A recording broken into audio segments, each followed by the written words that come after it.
범죄학이라고 하는 학문도 있고 대비되는 학문으로서 피해자학이라고 하는 학문도 있어요. 저 사람이 왜 피해를 지속적으로 당할까? 저 사람이 피해자가 될 수 있는 그런 취약점은 뭘까? 하는 것에서부터 이제 1948년에 처음 이제 이 학문이 시작이 됐거든요. 이제 요즘에는 발전돼서 2차 가해, 3차 가해로부터 피해자를 어떻게 보호할 것인가, 피해자 비난이라든가 하는 이런 것을 해서는 안 된다라고 하는 쪽으로 많이 이제 좀 방향이 틀어졌지만 처음에는 뭐냐면 어떤 사건이 발생하는데 계속 어떤 사건이 연루가 되는 거예요. 딱 자기가 2번, 3번 만약에 피해를 당하면 자기를 한번 돌아봐야 돼요.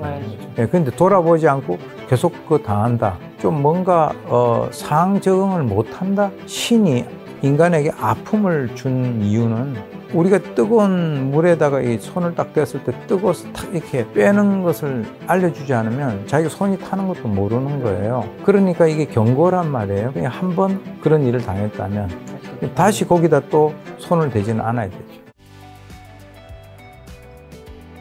자, 교수님 모시고 가장 궁금했던 또 주제 중 하나인데요. 위험인물을 우리가 살면서 좀 멀리하는 것에 대한 주제인데, 일단 한국 사회에 자주 나타나는 특이한 범죄, 혹시 뭐 이런 건 뭐 다른 나라 비교했을 때 뭐 있나요? 아니 비슷한가요? 좀 시대에 따라 좀 다르다라고 봅니다. 이전에는 글쎄요, 이 생물학적 부모에 의한 그 자녀 사례라든가 이런 것들이 좀 보도가 되지 않았는지는 모르겠으나 그러나 이제 최근에는 이 생물학적인 부모에 의해서 자기 아이를 살해하거나 또는 뭐 성적으로 어떤 뭐 성폭행을 하거나 추행을 하거나 이런 것들도 상당히 많이 친부모가 자식을 재혼한 그게 아니라 생물학적인 부모. 이전에는 우리가 이제 통상 친부가 아닌 사람에 의해서 생물학적인 부모가 아닌 사람에 의해서 이제 그런 일이 발생이 된다라고 하는데 그런 것들도 상당히 많이 보이고요. 아까도 이제 그 얘기했었던 그 이상동기 범죄 원인이 있긴 있지만 일반적인 사람이 이해를 하기 힘든 그런 원인에 의해서 그거는 뭐냐면 결국은 그 사회로부터의 어떤 고립 그리고 이제 소통의 부재 뭐 이런 것들이 상당히 중요한 원인으로 그 대두가 될 수 있고요. 사실 그렇게 고립되거나 이렇게 되면 언어 사용을 안 해요. 그렇죠. 언어라고 하는 것은 이게 문명화되면서 구석기 시대, 신석기 시대 이렇게 쭉 이렇게 오면서 말을 한다는 것은 상대하고 소통한다는 거거든요. 그런데 이제 말을 안 하면 퇴화됩니다. 퇴화되면 아까도 제가 말씀드렸지만 어떤 상황에 대해서는 본인의 판단이 옳을 수는 있어요. 예를 들어서 이 사람이 아주 유명한 수학자예요. 근데 수학 문제를 푸는 거는 이 사람이 제일 잘할 수 있죠. 그거는 뭐 남들하고 얘기할 필요가 없죠. 그러나 이제 보통 일반적으로 사람들이 살아가는 과정에서 여러 가지 어떤 그 문제가 등장을 하거나 했을 때는 주위 사람들하고의 어떤 대화. 아까 제가 말씀드렸던 그 책을 보는 것도 일종의 그건 대화거든요. 상호작용이에요. 책의 저자하고. 이제 그런 것들을 통해서 본인이 이제 그 어느 정도 그 영역을 조정을 해 나가는데 그런 것이 없음으로 해서 발생되는 그 독단적인 생각. 세상이 나를 공격한다. 상대가 나를 공격하기 전에 내가 먼저 공격하자. 뭐 이런 등등 때문에 이제 이상동기 범죄도 있고요. 그리고 이제 착취 범죄들이 많아요. 가스라이팅하고 정신적인 조종 상태하고 비슷한 건데 뭐 고등학교 때 같은 뭐 친구였는데 뭐 고등학교를 졸업을 하고 난 뒤에도 같이 둘이가 살면서 한 사람이 자기는 일을 안 하고 한 사람이 일 보내고 그 사람이 이제 그 벌어온 그 돈을 갖다가 자기가 다 이렇게 착취를 한다든지 뭐 이런 것 등등 우리 일반인들이 그 생각했을 때는 어떻게 저런 일이 발생될 수 있을까라고 하는 그런 것들과 이제 그 연관해 봤을 때 제시할 수 있는 그런 그 범죄 유형이고요. 기존에 있는 뭐 일반적인 범죄들은 우리가 제쳐놓고요. 그 다음에 아까 말씀드렸던 뭐 교제살인 뭐 이런 것들도 있고 그리고 이제 어떤 그 분노가 상당히 축적돼 있다. 이 상대적 박탈감 이론이라는 게 있어요. 이전에는 다들 그 뭐 좀 사는 그 생활 수준이 좀 떨어지니까 사과 하나를 먹어도 즐거웠죠. 그렇죠. 네, 사과 하나를 나눠 먹어도 즐거웠고 저의 뭐 어떤 경험이나 이런 거로 봐도 추석 옛날에는 설빔, 추석빔이 있어가지고 옷을 그때 사줬단 말이에요. 지금 요즘에 추석이라고 사고 설이라고 사는 사람이 어디 있습니까? 그때는 그 옷을 한 벌을 사줘도 이게 굉장히 마음이 설레고 기분이 좋았는데 그 뭐 옷을 갖다가 가면은 막 쌓여 있잖아요. 네, 그런 것들. 그러니까 이제 이 만족감이 지속되는 게 한계가 있다는 거죠. 아무리 좋은 거를 산다 하더라도 처음엔 좀 이렇게 기분이 좋았다가 점차적으로 이제 좀 오랜 기간이 지나면 거기에 대한 어떤 그 즐거움이라든가 행복이 떨어지잖아요. 그러니까 이제 상대적 박탈감이라고 해서 다른 사람과의 처지를 자기하고 계속 비교를 하는 데 있어서 그 영향이 어떤 것이 있냐 그러면 이 SNS에 남들이 아주 행복한 것들을 많이 올린다고요. 나는 어디에 여행을 갔다. 나는 어떤 음식을 먹었다. 뭐 이걸 계속 올리잖아요. 거기에 자기가 뭐 불행했던 걸 올리고 이런 사람들은 거의 없단 말이에요. 그것이 어느 정도 조금 과대포장되어 있다라고 하는 그 사실에 대해서 보정치를 가지고 봐야 되는데 그게 이제 바로 이제 비교를 해버리는 거예요. 저쪽에서는 뽕을 이만큼 넣어서 올린 거를 자기 현실과 비교를 해보면 나는 상대적으로 너무 불행한 거예요. 뭐 그분이 뭐 김밥 중고 와서 김밥 먹은 거 올리진 않을 테니까. 그럼요.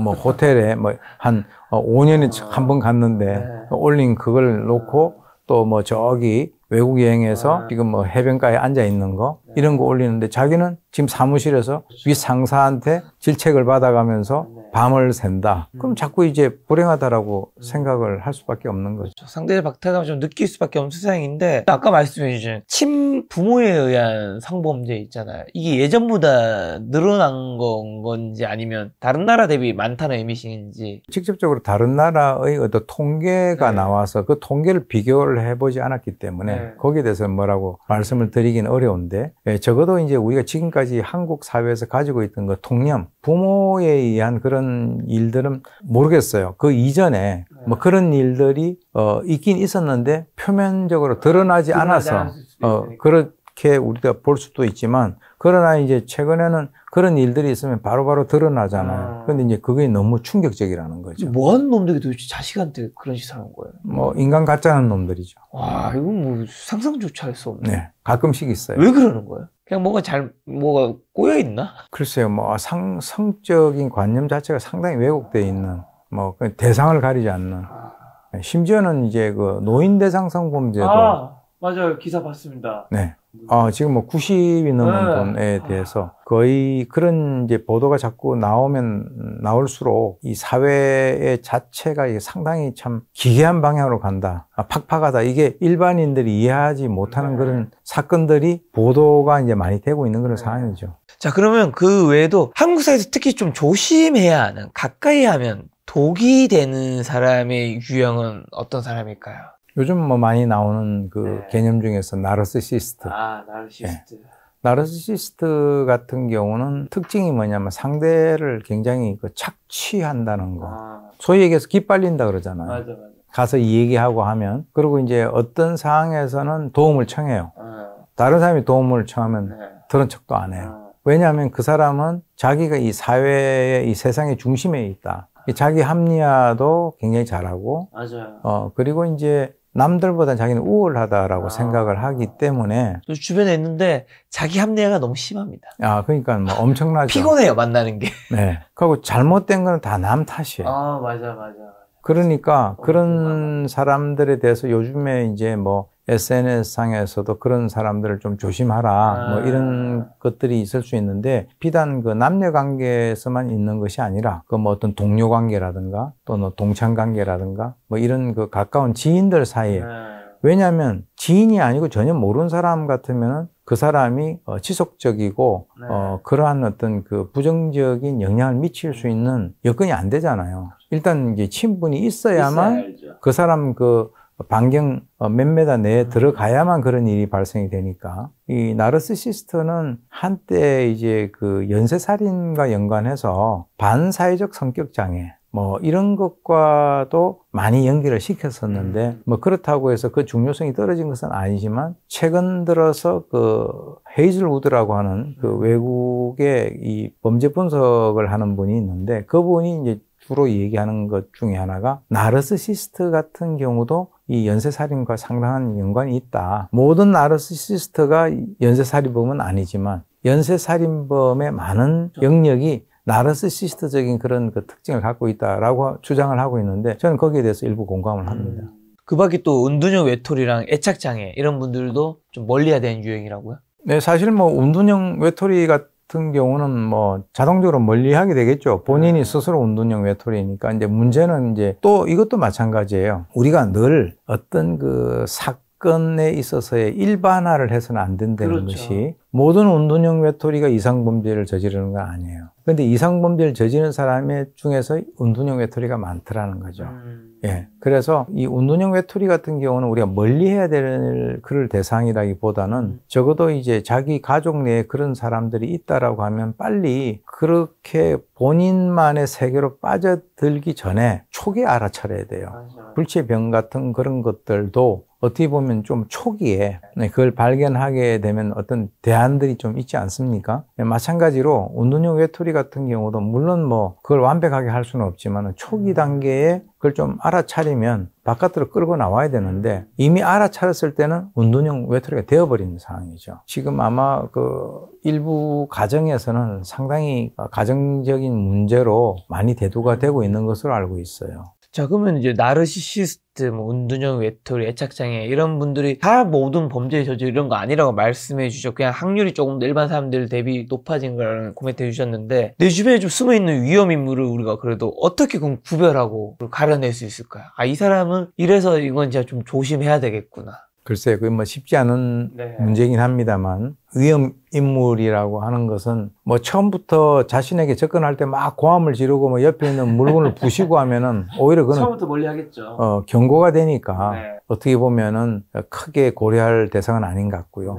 조금 전에 이제 말씀드렸던 접근을 하는 데 있어서 굉장히 조용하게 접근을 하죠. 아까 뭐 말씀드렸던 그 나르시시스트 같은 그런 경우도 있고 또 어떤 사람은 이 폭력적인 그런 성격을 가지고 있는데 그 사람이 접근을 할 때 처음부터 뭐 폭력적으로 나오지는 않을 거 아닙니까? 그래서 이거는 어떤 사람을 조심을 해야 되느냐라고 하는 그런 측면도 있지만 자기가 어떻게 그 상대의 그 부정적인 그런 케미에 동조하지 않는 행동을 하는가 하는 그것도 굉장히 중요하다라고 봅니다. 동조하지 않는. 우리가 보통 보면 사소한 일로 큰 일이 벌어집니다. 예, 근데 이제 어떤 것이 있느냐 하면 택시를 타고 가는 거죠. 택시 타고 가는데 그분이 좀 길을 잘못 들 수도 있잖아요. 그렇죠. 그때부터 이제 이 승객 같은 경우는 이전에 어떤 선행 사건 때문에 기분이 안 좋은 거예요. 기분이 안 좋은데 옆으로 가면 뭐 한 2, 3분이 더 걸린다든지 한 5분이 더 걸린다든지 그리고 이제 택시 요금도 더 나온다든지 뭐 이런 상황이 될 거 아닙니까? 복권에 당첨됐으면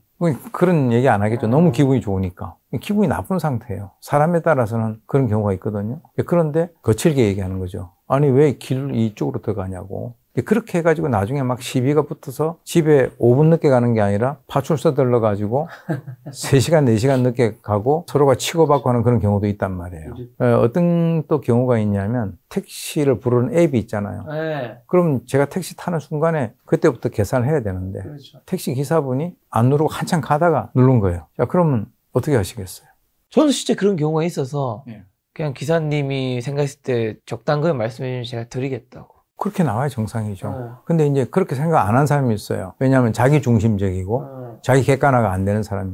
내가 잘못한 게 아니잖아. 그 사람이 잘못했으니까 그거 나온 거 그리고 그 택시 앱은 자기가 돈을 주는 게 아니에요. 그냥 나오면 자동적으로 계산되는 거죠. 자, 그럴 때 방금 그렇게 말씀하시거나 저 같은 경우는 거기까지 가면 얼마 나온다는 걸 알아요. 예를 들어서 1,000원이 더 나왔다. 그럼 1,000원을 더 그분에게 지급을 함으로써 둘이가 기분이 좋은 거예요.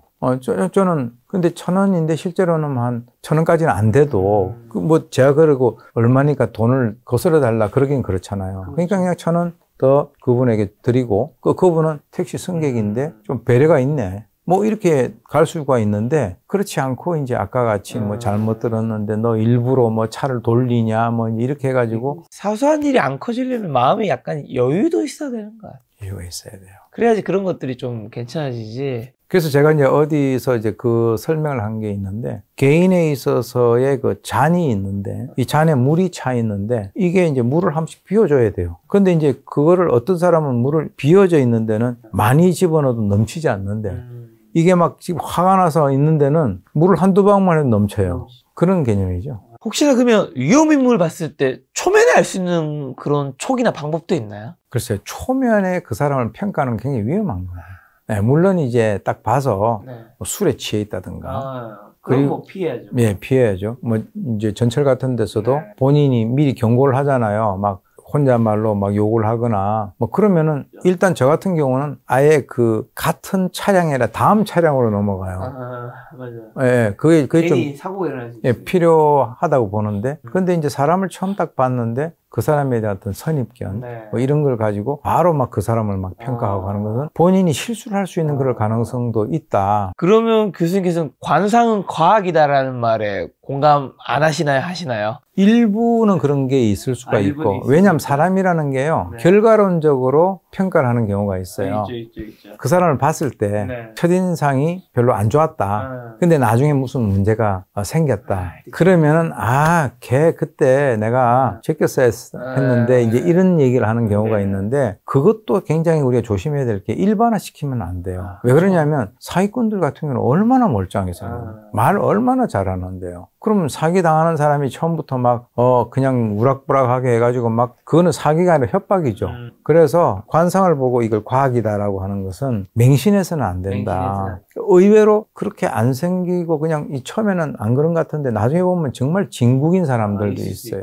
예, 그리고 그 사람이 그냥 이렇게 얼굴을 보통 표정으로 하고 있을 때하고 웃을 때하고 또 다르죠. 또 달라요. 또 다르죠. 예. 그렇기 때문에 이 얼굴에서 다양한 뭐 표정이 네네. 뭐 어떤 사람은 뭐 60가지, 100가지가 있다라고 그러잖아요. 그러니까 그 다양한 표정이 나오기 때문에 처음에는 얼굴을 한 번만 탁 보고 저 사람은 어떤 사람이다 이렇게 얘기하는 것은 성공할 수 있는 확률보다는 실패할 수 있는 확률이 훨씬 더 높은 것 같습니다.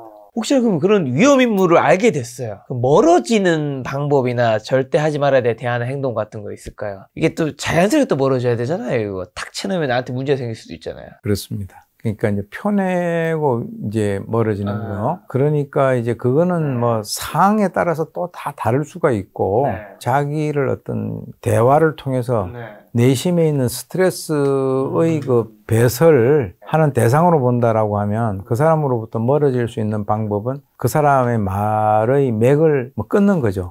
그런데 그냥 얘기하고 있는데 어떻게 끊어요? 자, 지금부터 말의 맥을 끊겠습니다. 끊을 수가 없잖아요. 그러니까 이제 뭐 전화가 온다든가, 뭐 이제 화장실 간다든가 이런 식으로 해서 조금 이제 그 하나 예인데 뭐 그런 경우도 있고 또 그 사람하고 접촉을 해봐서 좋은 결과가 나올 것 같지 않다라고 한다면 그건 반드시 이렇게 끊어야 되는데 저는 개인적으로 그렇게 생각을 해요. 세상을 살면서 좋은 사람을 많이 만나는 것도 중요하지만 좋은 사람 10명, 20명이 도와줄 수 있는 부분과 인연이 좀 안 돼서 나쁜 인연으로 만난 한 사람이 그 사람에게 끼칠 수 있는 해악을 보면 이건 비교가 안 될 수가 있어요. 예, 그래서 무조건 사람을 많이 안다는 거, 뭐 그게 뭐 정치인이 돼가지고 뭐 표심을 잡는다든가 하면 모르겠으나 일반인들 같은 경우는 사람을 보면서도 좀 이렇게 나름대로 그런 생각을 할 필요는 있다. 그렇다고 해서 사람을 막 가려서 사기라고 하는 이런 얘기는 아니고 아까 말씀하셨던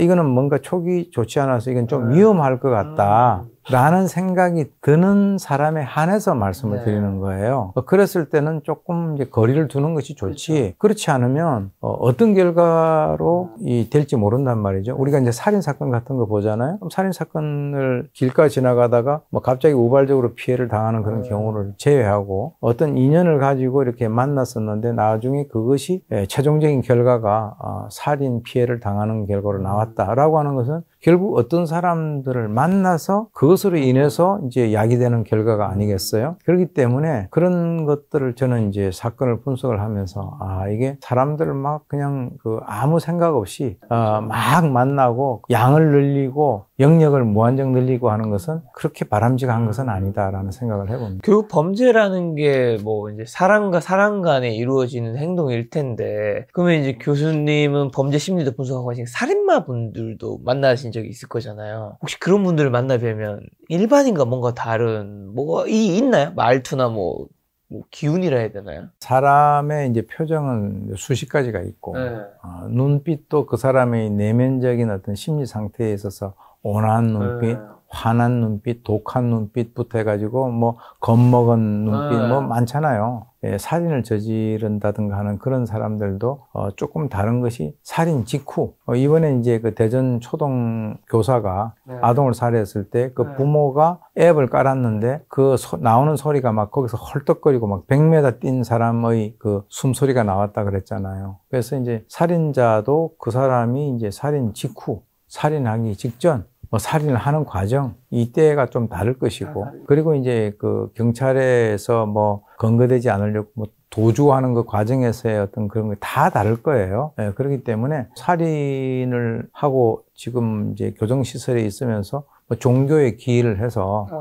본인이 이제 완전히 마음을 비운 그런 상태에서는 또 다를 것이고, 예, 그렇기 때문에 그 사람이 어떤 뭐 아무래도 이제 사람을 이제 살인했다라고 하는 것이 가장 그 극단적인 그런 그렇죠. 그 범죄를 저지른 것이기 때문에 중요한 것은 이제 그 사람의 내면적인 상태에 따라서 현재 어떤 생각을 가지고 있는가, 뭐 이 사람을 속이려고 하고 있는지 아니면은 뭐 내가 변명을 하고 또는 뭐 내가 뭐 반성을 하고 이런 그 과정에 따라서 그 사람의 얼굴은 정말 다양하게 다르게 뭐 하나로 딱 보이는다. 특정 짓기가 쉽지 않은 거고. 그렇습니다. 예.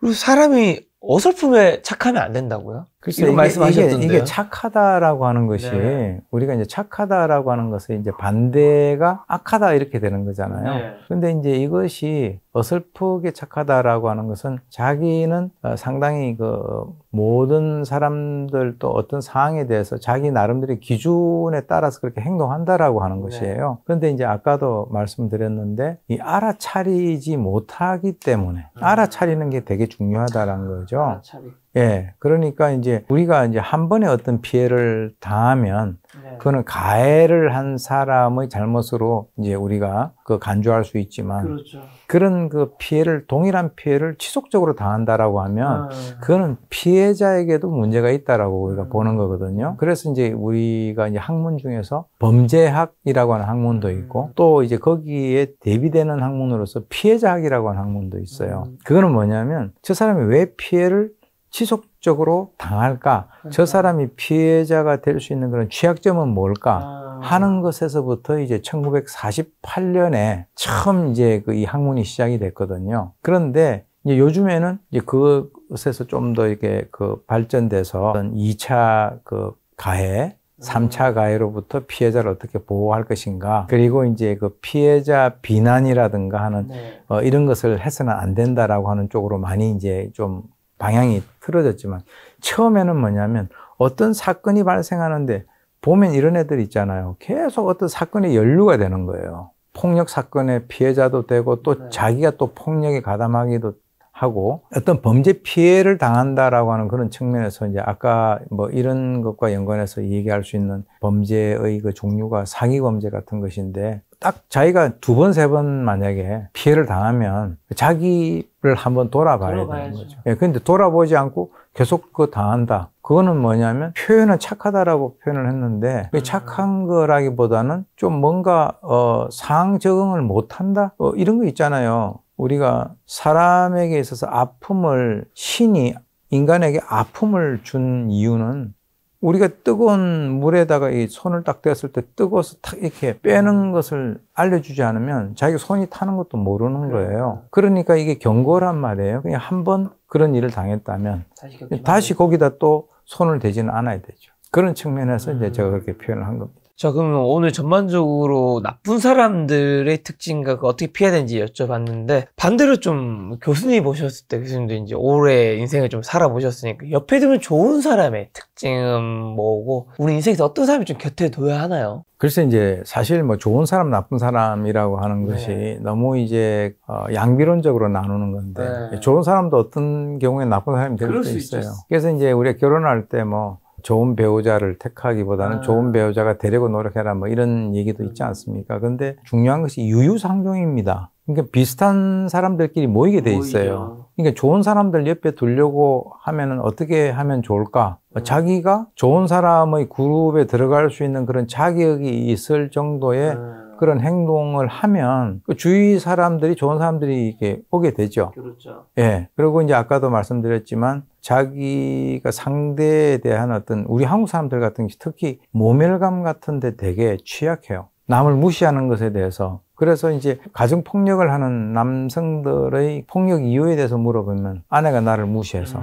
그 다음에 이제 살인죄에서 우발살인 같은 경우에 막 시비가 붙어가지고 사람을 해하거나 네. 또는 뭐 살해하거나 이런 경우도 왜 그랬냐면 뭐 순간적으로 제가 나를 무시해서 뭐 이런 게 많단 말이죠. 그리고 이제 통상 보면 우리는 상대를 평가할 때 저 사람이 어떤 직업까지였느냐, 재력이 어느 정도 되느냐, 평가하죠. 차를 뭘 타고 있느냐 이런 거로 해가지고 그 사람을 재단을 해가지고 이렇게 모멸감을 준다고요. 그러면 이제 거기에서 굉장히 참기 어려운 일들이 많이 벌어지는데 차량을 타고 가면서도 이제 그 발생될 수 있는 그런 갈등이 자기를 무시했다는 거죠. 왜? 차가 가는데 갑자기 차가 이렇게 확 꼈다. 무시당했다. 그 무시라는 게 되게 중요하거든요. 그래서 차를 몰고 가시면서 제가 이제 그 팁을 하나 드리면 차를 타고 가다가 이제 깜빡이 넣잖아요. 네. 우리나라 분들은 많은 분들이 다는 아니지만 꽤 많은 분들이 깜빡이를 보고 악셀레터를 밟아요. 그러니까 이제 저 차가 들어오기 전에 나는 빨리 빠져나가겠다는 거예요. 맞아. 이 깜빡이를 넣는 분이 뭐 모든 상황이 다 동일하지는 않겠지만 대부분의 상황에서 깜빡이를 넣을 때 내가 깜빡이 넣고 바로 들어가야 되겠다라고 생각을 안 하시는 게 좋아요. 한 대 정도는 보내주고 깜빡이를 딱 넣고 백미러를 보면 그 차가 지금까지 오던 그 속도에서 더 가속을 하는 경우가 많아요. 그러니까 이제 그 사람의 자기 선택이죠. 그렇죠. 깜빡이를 넣으면 내가 그래 내 양보하겠다. 근데 이거는 악셀레터를 밟는 건 양보하지 않겠다는 거거든요. 수용을 하는 거죠. 그렇죠. 그럼 깜빡이 켜고 계속 있는 거죠. 근데 이제 문제가 거기에서 무리하게 들어가면 뒤에 오는 사람이 이제 브레이크를 밟고 속력을 줄이고 하면 그래서 나오는 게 이제 그 고속도로 상에서 보복 운전하고 하는 그게 아닙니까? 그러니까 이제 깜빡이를 넣고 기다렸다가 그 사람 지나가고 난 뒤에 가잖아요. 그럼 그 뒤에 오는 차는 이 차 한 대를 보내주고 들어왔기 때문에 자기가 무시당한다는 생각이 덜한 거예요. 그 나름대로의 어떤 행동을 통해서 세 사람이 다 기분이 좋아지는 것이 한 사람은 양보를 안 해서 행복하고 한 사람은 자기가 예측했던 것이 맞아서 행복하며 뒤에 오는 사람은 자기 무시를 당하지 않아서 행복한 거예요. 뭐 사실은 모든 사람들이 좋은 사람, 나쁜 사람이라는 게 화나서 무섭지 않은 사람이 어디 있습니까? 될 수 있으면 이제 자기의 어떤 그 행동들 이런 것들을 바라봐야지 내가 저 사람이 좋으니까 저 사람을 내 옆에 둬야 되겠다라고 하는 것은 우리가 또 접근 방향을 달리 본다는 거죠. 저는 교수님과 긴 이야기 나누었는데 마지막으로 범죄는 좀 어떻게 하면 최대한 피할 수 있는지 지금 당장 할 수 있는 일은 어떤 것이 있는지 한번 한마디 해주신다면 저는 개인적으로 그냥 그 상황에 나를 안 놓는 게 되게 중요하다고 저는 어릴 적부터 생각해요. 저는 영화 같은 거 많이 보고 이런 걸 좋아하는데 영화 같은 거 보면 납치라든가 뭐 이상한 범죄 사건들이 있잖아요 보면 그걸 보면서 이제 예를 들면 저는 길거리에서 저도 술 먹는 걸 좋아하지만 술 먹으시고 어디 가다가도 앞에 패거리를 해야 될까요? 사람들이 지나가는데 술이 너무 취한 사람들이 막 지나가면 그냥 옆 블록으로 가서 간다든가 아니면 저는 이제 러닝을 하는데 한강에서 러닝하다가 보면 이제 앞에 뛰다가 밤에 뭐 11시, 12시 뛴단 말이에요. 그럼 사람이 너무 없을 때도 있거든요. 근데 한강에 이제 봉고차가 그냥 딱 옆에 주차한 데도 있잖아요. 납치당하실까봐요? 그러니까 납치당할까봐 뭐 결론적으로 맞는데 거기서 앞에서 남자 3명이 만약에 내린다면 나를 통제할 수 없는 상황에 나를 빠뜨린 거죠. 그래서 예를 들면 바로 옆에 이제 뛰어갈 수도 있는데 굳이 좀 더 멀어져서 그냥 이렇게 뛰어가거든요. 범죄 피해를 당할 수 있는 확률이 굉장히 낮은 행동을 일상적인 활동에서 이제 그 접목을 시키고 계신데 제가 말씀드리고 싶은 것이 자신을 그 취약한 시간, 취약한 장소, 취약한 상황에 노출시키지 않는 게 되게 중요한 거예요. 왜 그러냐면 동기화되어 있는 범죄자, 내가 어떤 범죄를 저지르겠다라고 마음 먹고 있는 사람이 누군지를 모르잖아요. 그렇죠. 뭐 제일 좋은 거 있으면은 이 휴대폰에 지금 내 주위에 어떤 범죄자가 점점 동기화가 돼가지고 색깔이 분홍 색깔에서 빨간 색깔로 된다. 이러면 확실하게 피할 수 있죠. 그렇죠. 근데 그거 알 수가 없죠. 그렇기 때문에 가장 중요한 것은 취약한 시간과 장소와 상황에 자신을 갖다가 노출시키지 않고 그러니까 제가 질문하셨는데 이미 답변을 하셨어요. 그런데 이제 그것이 우리가 이제 어떨 때 흐트러지냐면 술을 먹었을 때. 맞아요. 그게 이제 알코올 효과라고 그러거든요. 그러니까 남들에게 과시하고 막 말도 거칠어지고 이런 것들이 되면 지금까지 그 여러 가지 배웠던 이런 것들이 순삭이 되면서 맞아요. 인간의 본능이 올라오는 거예요. 네. 그러니까 저쪽에서 막 떠들고 그러면은 좀 조용히 해. 뭐 이제 이런 식으로 해서 뭐 잔 던지고 해가지고 나중에 이제 뭐 폭력 전과자 되고 하는 그런 경우가 있잖아요. 그래서 이제 특히 여기다 좀 조심을 하셔야 될 것이 이제 술 같은 것을 드시더라도 자기 인사불성 될 수 않도록, 인사불성이 될 정도가 되면 아리랑 퍽치기라는 게 있어요. 그게 이제 술을 먹고 몸을 가누지 못하고 누워 있으면 그다음에 부축배기라는 것도 있고, 그러니까 이제 아이고 이거 지인같이 그러면서 이제 안에서 뭐 뽑아가는 거, 그다음에 이제 뭐 뒤에서 뭔가 때리는 거, 그러니까 그것도 어떻게 보면 술을 마심으로써 자신을 취약한 상황에 몰고 가는 거예요. 교수님 말씀대로 위험한 시간과 장소와 상황에 날 빠뜨리지 않는 게 가장 어떻게 보면 내가 누가 범죄자인지 모르기 때문에 그게 나를 가장 안전하게 만들어주는 거겠네요. 그게 그래도 합리적인 그런 대안이라고 봅니다. 네. 교수님, 김작가TV에 처음 나오셨는데 혹시 개인적으로 뭐 꼭 하시고 싶은 말씀 있으실까요? 뭐 제가 이 방송에 나와서 말씀드리는 그 여러 가지 것들이 김작가 유튜브 자체 시청자분들이 많다라고 제가 들었기 때문에 이걸 들으시고 자신의 어떤 그 생활에 직접적으로 접목을 시키셔서 어떤 범죄 피해가 날 수 있는 그런 상황이었는데 그 상황을 갖다가 피해서 가는 그런 결과가 만약에 발생하고 그 숫자가 점점 늘어난다면 저는 오늘 여기 와서 말씀드리는 이 기회가 상당히 소중한 그런 시간으로 기억이 될 수 있을 거라고 봅니다. 알겠습니다. 오늘 이 영상으로 많은 분들의 범죄를 예방할 수 있는 좋은 콘텐츠가 될 수 있지 않을까라는 생각 들었습니다. 오늘 만난 교수님은 오윤성 교수님이었습니다. 지금까지 여러분 소중한 시간 함께 해주셔서 정말 감사합니다. 오늘도 김 작가였습니다. 고생 많으셨습니다. 네.